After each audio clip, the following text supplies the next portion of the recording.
Hello students and my dear friends, I am Dr. Shalini Shukla and today is 20th of August 2021, Friday. Inspiration of the day is your speed doesn't matter, forward is forward. In today's discussion, we are going to cover these articles. So let's start with article number 1 given on page number 1. RIL backs government on e-commerce rule.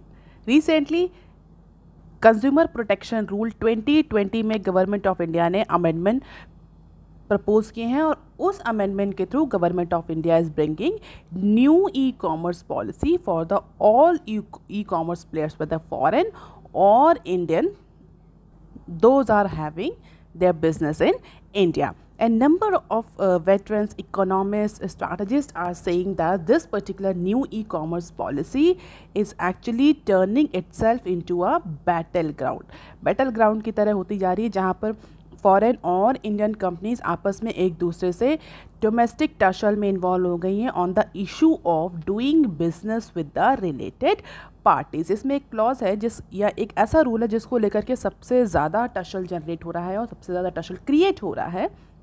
वो rule है doing business with the related party. Government का जो take है उस पर या जो new proposed e commerce policy है उसके तहत जो मार्केट प्लेस एंटिटी है, market place entity must not have its related party और associate enterprises as a seller on a platform as per this new rule. तो कुछ कंपनीज हैं जैसे कि एक बड़ी कंपनी रिलायंस इंडस्ट्री ने गवर्नमेंट के इस पर्टिकुलर रूल को सपोर्ट किया है और कहा है कि जो भी मार्केट प्लेस एंटिटी है उसके पर्टिकुलर प्लेटफॉर्म में उससे रिलेटेड पार्टीज़ या उससे related enterprises as a seller नहीं होने चाहिए. The development puts two biggest Indian business groups Reliance and Tata on a opposite side. It means Tata का इस पर अपोजिट साइड है. टाटा का ये कहना है कि ऐसा कोई भी क्लॉज नहीं होना चाहिए कि रिलेटेड पार्टीज़ जो हैं, जो एसोसिएटेड इंटरप्राइजेस हैं, जो सब्सिडरीज हैं, they can not be seller on a particular platform of a related company. तो टाटा का इस पे अपोजिट व्यू है और रिलायंस ने गवर्नमेंट के व्यू को सपोर्ट किया है in their response to the proposed new e-commerce policy. So Tata has opposed the government view on restricting online marketplace business with the related party. देखने में तो ये रूल बहुत सिंपल लग रहा है बट इसका इम्पैक्ट जो है ये बहुत ज़्यादा होगा ऑन ई-कॉमर्स और मार्केट प्लेस बिजनेस. और अगर टाटा की बात करें तो रिसेंटली जो आपने टाटा के एक्विजिशंस देखे होंगे, टाटा की जो शेयर होल्डिंग पैटर्न्स देखे होगा, उसको देखकर हमने कई बार डिस्कस भी किया है कि Tata is actually developing a super app. बहुत इंटीग्रेटेड ऐप डेवलप कर रहा है, इंटीग्रेटेड मार्केट प्लेस डेवलप कर रहा है जहाँ पर फॉरवर्ड बैकवर्ड इंटीग्रेशन हर तरह की जो ई कॉमर्स फैसिलिटी है उस पर्टिकुलर एप्लीकेशन पर मिलेगी. और उसको लेकर के टाटा ने बहुत सारे एक्विजिशंस, बहुत सारी डील्स भी साइन करी हैं रिसेंट टाइम में. Tata group which is developing a super app told the government recently that the measure to restrict the linkage with the related parties would stop. For instance, Starbucks, a joint venture with the Tatas, from selling its product on Tata-owned marketplace website. It means अगर टाटा की कोई related company है तो वो टाटा के market place पर as a seller नहीं आ सकती. अब इसका क्यों गवर्नमेंट ये क्लॉज डाली?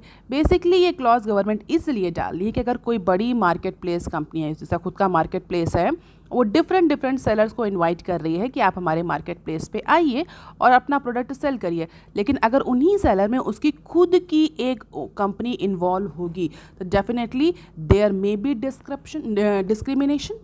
डिस्क्रिमिनेशन हो सकता है. कैसे डिस्क्रिमिनेशन होगा? बहुत सारे सेलर्स हैं जो कि डिफरेंट एंटरप्राइजेस से बिलोंग करते हैं, डिफरेंट कंपनीज से बिलोंग करते हैं and you as a company are a market place provided to them. But among those sellers you have one of your company, your associated enterprises as a seller. So somewhere you means company may develop, the marketplace provider company may develop some biasness, some discriminatory policy in order to promote their own sellers, in order to promote their own associate enterprises on a market place. और इससे quarter develop होने के भी chances बढ़ जाते हैं. That is why government want to restrict it. But Tata का ये कहना है कि इसके अदर इम्पैक्ट, अदर इम्प्लीकेशंस भी होंगे. जैसे कि रिसेंटली स्टारबक का जो केस हुआ, जिसका टाटा से जॉइंट वेंचर है इंडिया में, स्टारबक को मना कर दिया जाए अपने प्रोडक्ट को सेल करने के लिए टाटा के मार्केट प्लेस में। तो this particular clause, this particular rule may have a long term और अ मेजर इम्पैक्ट, जबकि रिलायंस इसके सपोर्ट में है। The same would apply to the Croma, Voltas और Titan, the Tata ventures when it comes to selling on the group's e commerce platform. तो Starbuck Tata के e commerce platform पर नहीं सेल कर पाएगी। क्रोमा, वोल्टाज, टाइटन, जितनी भी एसोसिएटेड कंपनीज है टाटा की, डाइवर्सिफाइड अगर आप कंपनीज़ को देखें तो टाटा की भी कंपनीज बहुत ज़्यादा डाइवर्सिफाइड है, टाटा का बिजनेस बहुत ज़्यादा डाइवर्सिफाइड है, बहुत सारे स्ट्रैटेजिक बिजनेस यूनिट है टाटा के पास। और अगर ये क्लॉज आ जाता है तो जितने भी इस स्ट्रैटेजिक बिजनेस यूनिट हैं they can not sell their product on Tatas e commerce platform. और जबकि Tata is planning to develop a super application जहाँ पर सुई से लेकर के सारे लगभग सारे कंज्यूमर ड्यूरेबल्स प्रोडक्ट्स अवेलेबल होंगे, सर्विसेज अवेलेबल होंगी टू द कंज्यूमर। तो टाटा के लिए this particular decision, this particular rule, this particular clause is very much hampering. That is why Tata is against this particular clause. At a conference recently, Commerce and Industry Minister Piyush Goyal has spoken out against the Tata Group for opposing the e-commerce draft framed by government. हालांकि government का बहुत ज़्यादा inclination नहीं है, बहुत ज़्यादा government ready नहीं है टाटा के पॉइंट ऑफ व्यू को सुनने के लिए।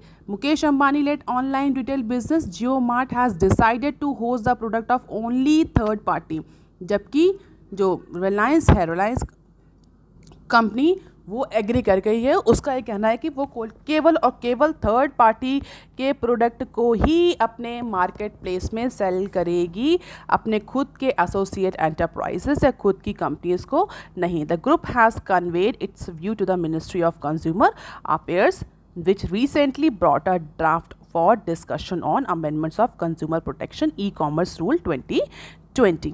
तो फिलहाल के लिए कंपनीज का ये टेक है। And these are the few key points और we can say few propose amendment to the consumer protection rule 2020। और इसी के तहत जो नई कॉमर्स पॉलिसी आ रही है, ई कॉमर्स पॉलिसी, वो आने वाली है। तो क्या की पॉइंट्स है? E tailers will have to ensure none of their related parties and associated enterprises are listed as seller on their marketplace. Enterprises would be deemed as associate enterprises. अब यहाँ पर जब ये क्लॉज लग गया कि associated enterprises या related party seller नहीं हो सकती, इट मीन्स मार्केट प्लेस को केवल थर्ड पार्टी का ही प्रोडक्ट सेल करना है। तो डेफिनेटली इसकी डेफिनेशन भी अब चाहिए, विच पार्टीज और which business are called as associated और रिलेटेड पार्टीज। ऐसा कौन सी डेफिनेशन है जिसके तहत किसी पर्टिकुलर कंपनी को एसोसिएटेड बिजनेस कहा जाएगा? ऐसे कौन सी कंपनी है? तो उसकी प्रॉपर डेफिनेशन दी हुई है। If they are related to a through common chain of share holders where such shareholders hold at least 5% shares in a related enterprises or enterprises having 10% or more ultimate beneficial ownership, they will be called as related or associated parties. For example, in case of Tata, Starbucks, Voltas, Titan, Croma, all these are the associated parties of Tata. So definitely they cannot sell their product on Tata owned e-commerce platform. Related parties will have the same meaning as assigned under section 276 of the Companies Act 2013. अब देख लेते हैं article number 2 that is given on page number 4। Gencos may soon be able to sell unpaid power in open market. So government of India is proposing, or Ministry of Power has proposed the new change or certain changes into its draft amendment to the electricity late payment surcharge rule 2021। तो बहुत सारे जो rules उनमें changes हो रहे हैं। तो ministry of power ने भी electricity late payment surcharge rule 2021 में चेंज प्रपोज किया है। And as per this new draft, as per this draft of amendments, now power generating companies may be or may allowed to sell the power to the third party if provided that if distribution companies, it means DISCOM, fails to make the payments. India में discom और जेनकॉम को लेकर के बहुत ज़्यादा discussion हमेशा ही चलता रहता है। क्यों? क्योंकि डिस्कॉम और जेनकॉम की जो फाइनेंशियल कंडीशन है वो बहुत ज़्यादा अच्छी नहीं है। हालांकि गवर्नमेंट ने डिस्कॉम्स को प्रमोट करने के लिए, डिस्कॉम्स को सर्वाइव कराने के लिए, उन्हें रिवाइव कराने के लिए बहुत सारी स्कीम्स लाई, बट इनका बहुत ज़्यादा इम्पैक्ट देखने को नहीं मिला। स्पेशली अगर हम डिस्कॉम की बात करें, डिस्कॉम मीन्स डिस्ट्रीब्यूशन कंपनीज, तो अभी जो रिसेंटली ड्राफ्ट अमेंडमेंट प्रपोज किया है मिनिस्ट्री ऑफ पावर ने, उसके तहत जो जनरेटिंग कंपनीज हैं, जेनकॉस इनको शॉर्ट फॉर्म में बोलते हैं, उनको अलाउ कर दिया जाएगा कि जो उनकी पावर जो डिस्ट्रीब्यूशन कंपनीज का जो उनका कॉन्ट्रैक्ट है, अगर वो कंपनीज पेमेंट नहीं करती हैं टाइम पर टू जेनकॉस, तो जेनकॉस के पास पावर है कि वो इलेक्ट्रिसिटी, वो पावर वो किसी थर्ड पार्टी को सेल कर सकती हैं। And this will help to reduce the tariff for consumers and also lessen the burden of regular payment on discoms. अब इससे क्या होगा? अब इससे ये होगा कि जो जनरेटिंग कंपनीज़ हैं उनको वो मैंडेटरी उन पर इम्प्लीकेशंस या इम्पोजिशंस नहीं होंगे कि वो डिस्ट्रीब्यूशन कंपनीज़ को ही सेल करें, जबकि डिस्ट्रीब्यूशन कंपनीज़ उनको पेमेंट नहीं दे पा रहे because distribution companies are debt laden now these days.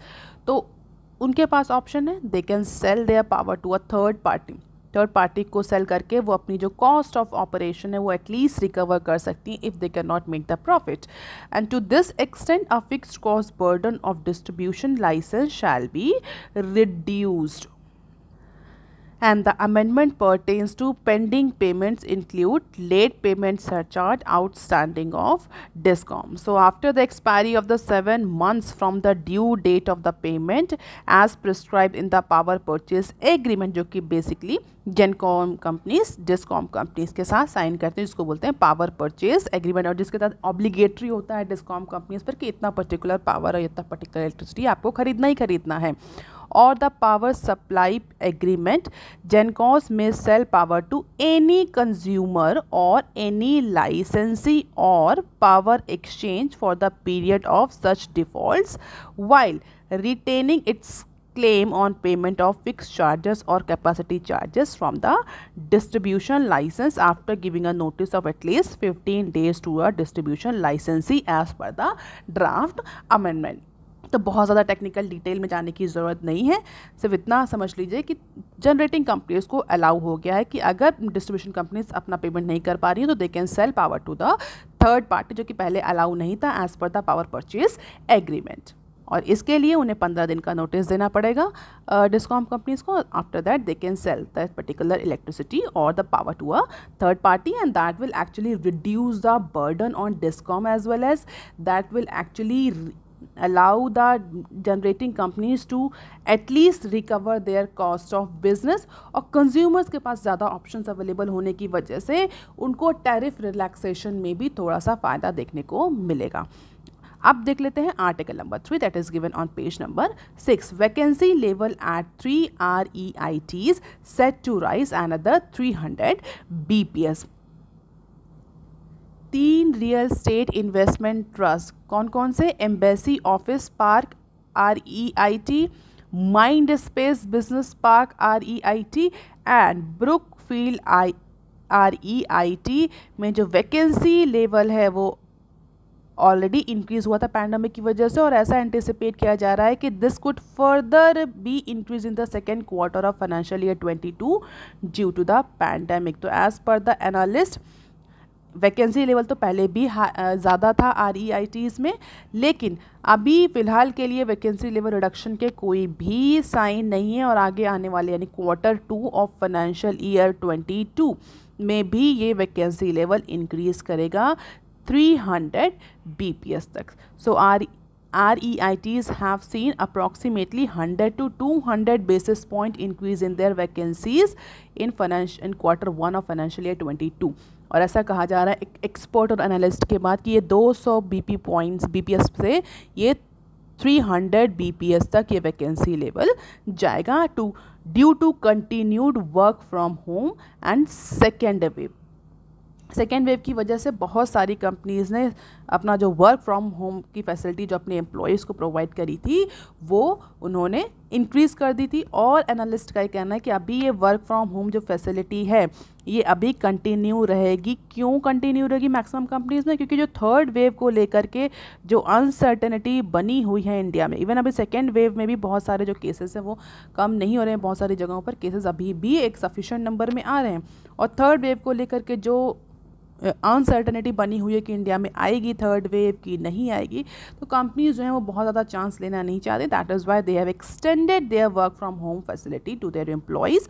और इसकी वजह से leading to a deferment of leasing decisions by occupiers, said vice president of equity research real estate of ICICI security, जिन्होंने एक रिपोर्ट रिलीज़ करी है। तो definitely जब एम्प्लॉयज़ जो हैं वो वर्क फ्रॉम होम कर रहे हैं तो कंपनीज़ को जो ऑक्यूपायर्स हैं बेसिकली उनको ना ही कोई फिजिकल स्पेस की ज़रूरत है, ना ऑफिस की, ना कॉम्प्लेक्स की, ना खरीदने की, ना लीज़ करने की।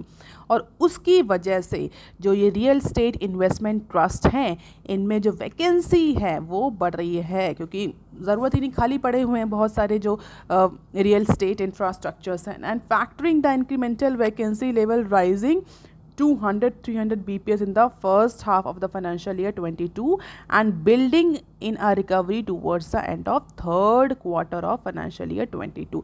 और ऐसा एक्सपर्ट्स का, एनालिस्ट का कहना है कि Q2 तक तो ये इंक्रीज़ होगा, लेकिन Q3 के बाद थोड़ा सा स्लाइट इम्प्रूवमेंट होना दिखेगा फाइनेंशियल ईयर 22 के केस में। So we expect the 3 REITs to offer distribution yield of 6 to 9% over the period of financial year 22 to 24। तो जो या हम ये कह सकते हैं यील्ड रेट ऑफर करेंगे ये पर्टिकुलर इन्वेस्टमेंट ट्रस्ट, वो 6 से 9% का होगा। इट मीन्स जो भी इन्वेस्टर्स हैं जिन्होंने अपना मनी इस पर्टिकुलर रियल इन्वेस्टमेंट ट्रस्ट में REITs में इन्वेस्ट किया है वो approximately this % of yield rate can be achieved along with the 12 to 18% capital appreciation on the current target price। अगर हम बात करें कोविड-19 के फर्स्ट वेव की, तो फर्स्ट वेव की वजह से मार्च 2020 में pan India grade A vacancy across the country top 7 cities have Ryzen over 300 BPS till June, यानी Q1 ऑफ फाइनेंशियल ईयर। और पैंडमिक की फर्स्ट वेव से लेकर के 300 बेसिस पॉइंट्स की वैकेंसी लेवल बढ़ेगा। What is vacancy level? यहाँ vacancy rate, जिसको हम अदर फॉर्मेट में भी बोल सकते हैं, अदर नाम में आपने कहीं कहीं सुना होगा वैकेंसी रेट या वैकेंसी लेवल।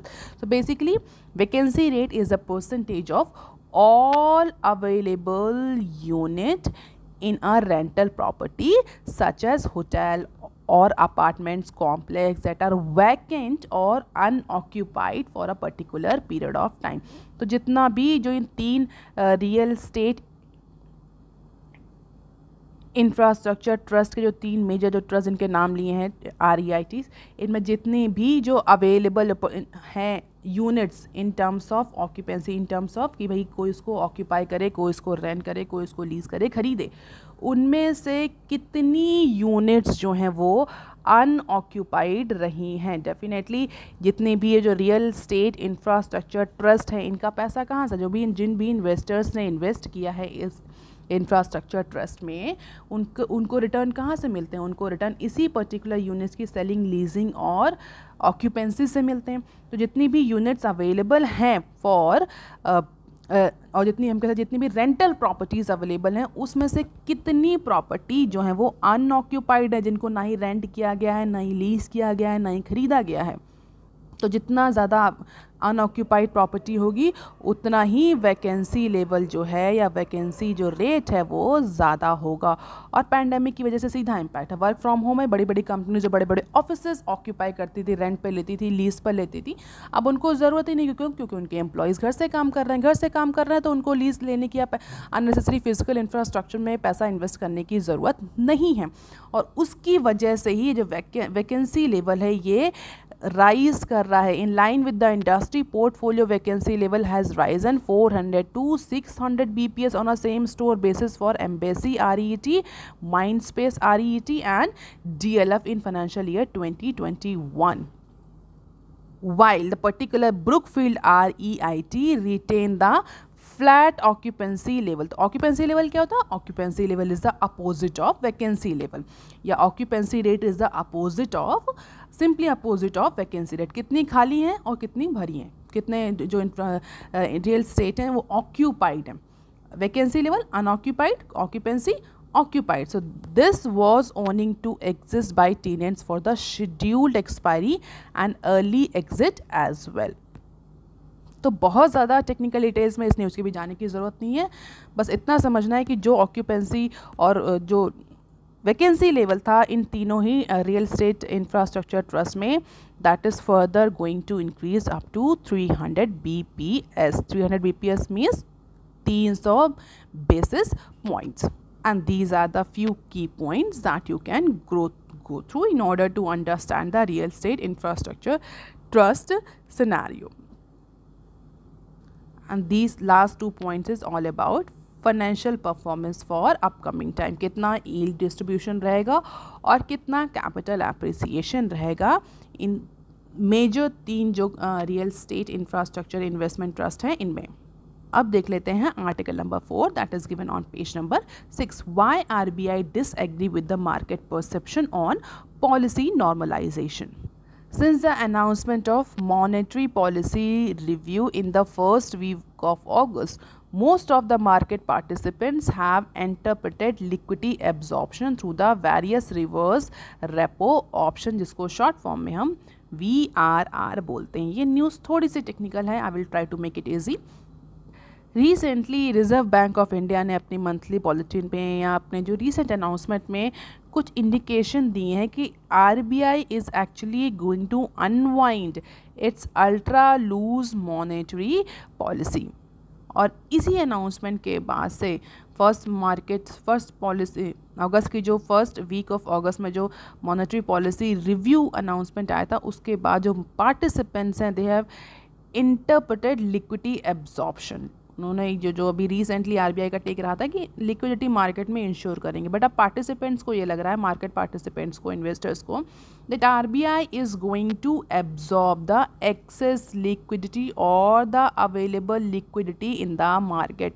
किसके through various reverse repo auctions, जिनको शॉर्ट फॉर्म में हम VRRB बोलते हैं. इसका मतलब सीधा मतलब यह है कि RBI जो अभी रिसेंटली अकोमोडेटिव पॉलिसीज अडॉप्ट कर रही थी in order for the easy money supply, now RBI seems to have started rolling back the easy money policy, which started with the nationwide lockdown imposed in the last week of March 2020, जो कि pandemic की first wave से start हुई थी accommodative policy.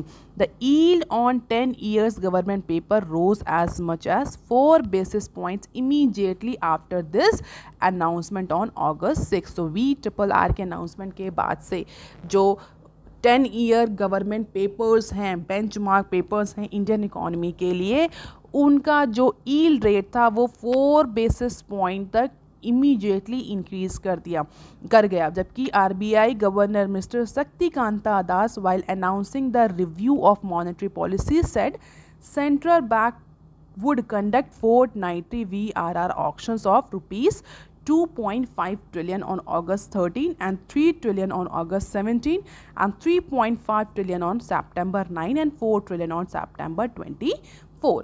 और जैसे ही इन 4 VRR की announcement हुई कि पहले थोड़ा अमाउंट, फिर उसके बाद उससे ज़्यादा अमाउंट, उसके बाद उससे ज़्यादा अमाउंट और उसके बाद उससे ज़्यादा अमाउंट का repo rate reverse repo auction RBI करने जा रही है, उसके इमीडिएटली बाद मार्केट हैज़ चेंज एब्रप्टली.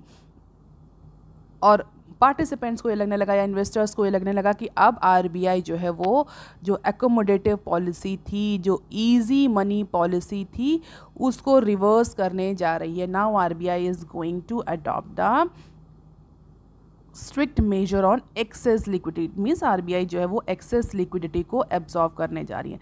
लेकिन जो RBI के गवर्नर हैं उनका ये कहना है कि the announcement of VRRR auction should not be misread as a reverse of accommodative policy instance. ऐसा नहीं है कि अगर RBI जो रिवर्स रेपो रेट ऑक्शन करने जा रही है उसको इस तरह से नहीं लेना चाहिए कि आरबीआई एक्सेस लिक्विडिटी को एब्जॉर्ब करने जा रही है या आरबीआई एकोमोडेटिव पॉलिसी स्टांस के अपोजिट मेजर्स ले रही है. In a recently release monthly bulletin on Tuesday, the article State of Economy dwelled why the RBI market misread the various VRR announcement. तो फिलहाल आरबीआई का ही टेक है कि ऐसा मार्केट पार्टिसिपेंट्स को ऐसा नहीं लगना चाहिए. जो भी ये रिवर्स रेपो अनाउंसमेंट है, रिवर्स रेपो के अनाउंसमेंट है, ऑक्शंस के अनाउंसमेंट है, इसका मतलब ये नहीं है कि आरबीआई एकोमोडेटिव पॉलिसी स्टॉप कर रही है, मार्केट में मनी सप्लाई को रिड्यूस कर रही है.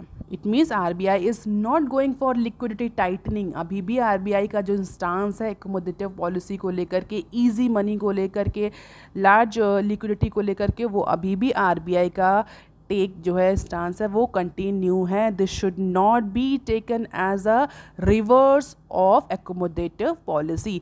और मीडिया ने इस बेसिकली इस न्यूज़ को एज ट्वीट ऐसे किया. In response a section of media has sought to resurrect the ghost of January 11, 2021 when market misread the first announcement of VRR auction of 2 trillion as a liquidity tightening. So these fear proof unfounded, the article said, which is authored by the host of central bank researchers including the deputy governor in charge of the monetary policy.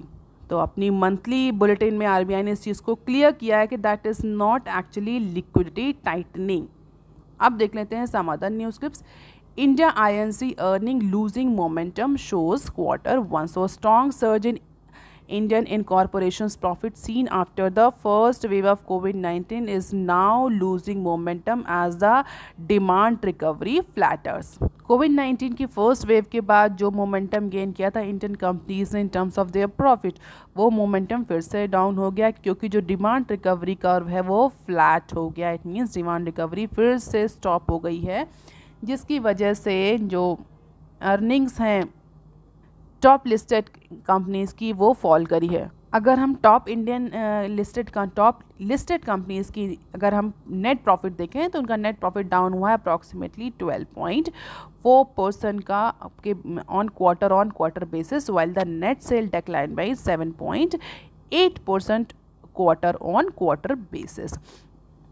तो फिलहाल के लिए जो companies profit earn कर रही थी कोविड-19 के first wave के बाद, वो फिर से मोमेंटम वो डाउन हो गया है. जो टॉप लिस्टेड कंपनीज हैं वो सेल के टर्म्स में भी, प्रॉफिट के टर्म्स में भी, उनमें अब नेगेटिव इंक्रीमेंट रजिस्टर हो रहा. The 282,866 companies sample reported combined net profit of 1.09 trillion in Q1 of financial year 22, up 4 times from the 48,890 crore in Q1 of financial year 21.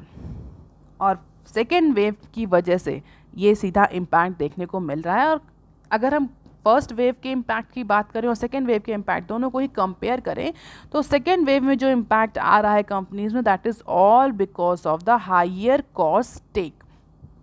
जो input raw material crude oil जो inflation बढ़ रहा है उसकी वजह से ज़्यादा इम्पैक्ट देखने को मिल रहा है नेट प्रॉफिट पर और अदर फाइनेंशियल पैरामीटर्स पर, जबकि फर्स्ट वेव में डिमांड की वजह से नेट प्रॉफिट ज़्यादा फॉल कर रहा था. अब देख लेते हैं next clip. ONGC invites global bid for 43 oil and gas fields.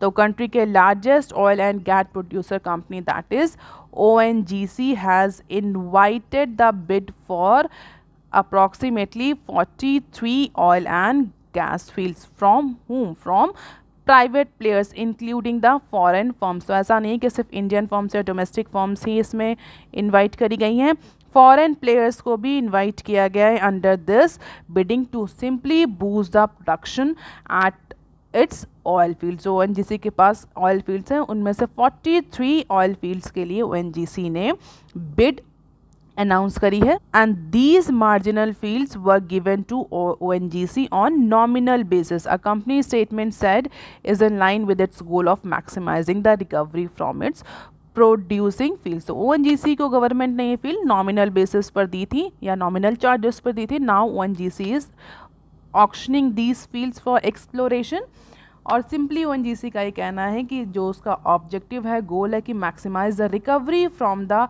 All available oil fields और प्रोड्यूसिंग फील्ड्स उस पर्टिकुलर ऑब्जेक्टिव को अचीव करने के लिए बिड अनाउंस करी है। And according to ONGC 11 land contract area comprising 43 oil and gas fields with total in place oil and oil equivalent gas volume of approximately 160 million tons of oil equivalent in an offer।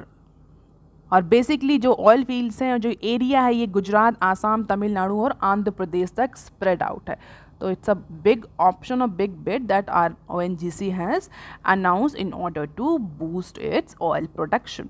और approximately 21 fields जो हैं वो already bid कर चुकी है, auction कर चुकी है ONGC। जो रिमेनिंग 43 हैं उनको भी अब ऑक्शन करने के लिए बिड अनाउंस कर दी गई है। अब देख लेते हैं next clip.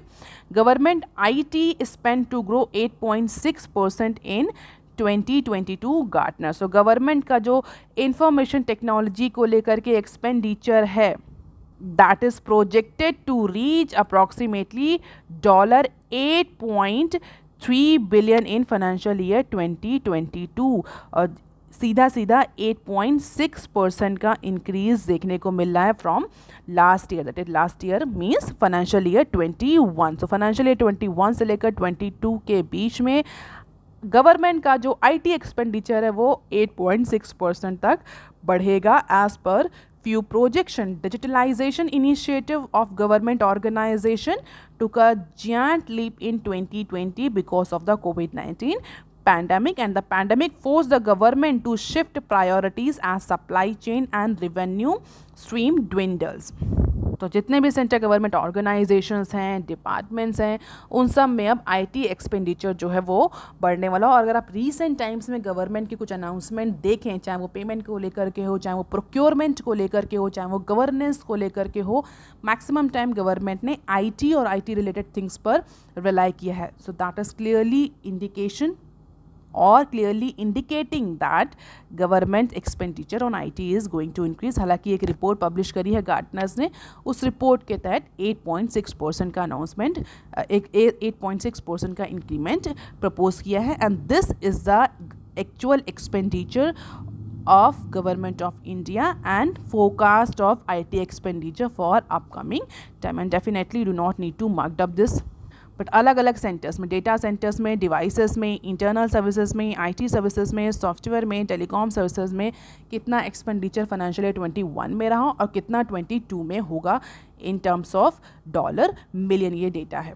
So that's all for today students। if you want lecture PDF you can join my Telegram channel, you can also follow me on other social media platform। if you have any query and suggestion you can write on comment section below। please like, share and subscribe। thank you।